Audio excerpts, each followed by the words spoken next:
যখন পদ্মা সেতু বানাবেন মাননীয় প্রধানমন্ত্রী 2012 সাল হঠাৎ করে পদ্মা সেতু থেকে টাকা উইথড্র করে নিয়ে গেল বিশ্বব্যাংক, নিয়ে গেল জাইকা, নিয়ে গেল আইডিবি, নিয়ে গেল এডিবি। এরা সব তাদের প্রতিশ্রুত টাকা প্রত্যাহার করে নিয়ে গেল।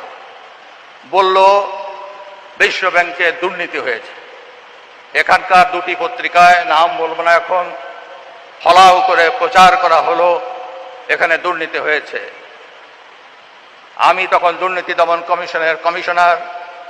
দুর্নীতির কথা বলার সঙ্গে সঙ্গে এটা দুর্নীতি দমন কমিশন সুমোটো তদন্তের দায়িত্ব নিল। কেউ বলল না, বিশ্বব্যাংক ভিতরে ভিতরে দুটি পত্রিকা দিয়ে নিউজটা করালো।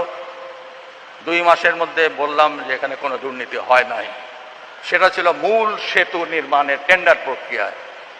বিশ্বব্যাংক চুপ করে থাকলো, কোনো উত্তর দিল না।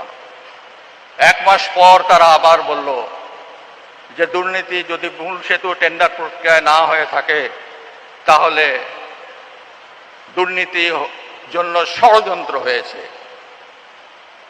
আমরা বললাম এই আবার কি অভিনব অভিযোগ।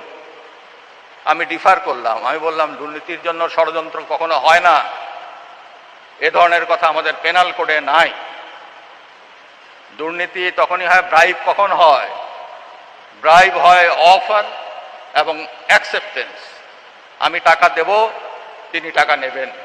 যখন টাকা দিলাম, টাকা নিলাম, তাহলে সেটা ব্রাইব হয়ে গেল, সেটা ঘুষ হয়ে গেল, সেটা দুর্নীতি হয়ে গেল।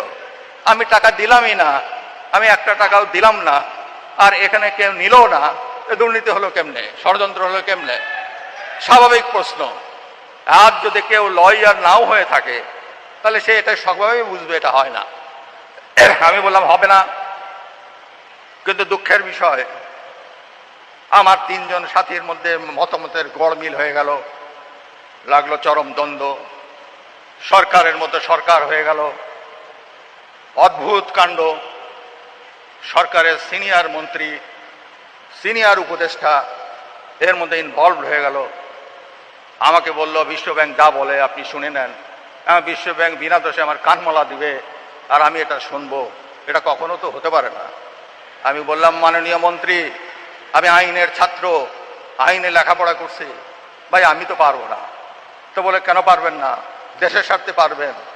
একজন ফট করে বলে উঠল, আমি আমেরিকার স্টেট ডিপার্টমেন্টে গিয়েছি, সেখানে আমি স্টেট ডিপার্টমেন্টকে ম্যানেজ করেছি, স্টেট ডিপার্টমেন্ট ওয়ার্ল্ড ব্যাংককে বলে দিয়েছে তারা এখন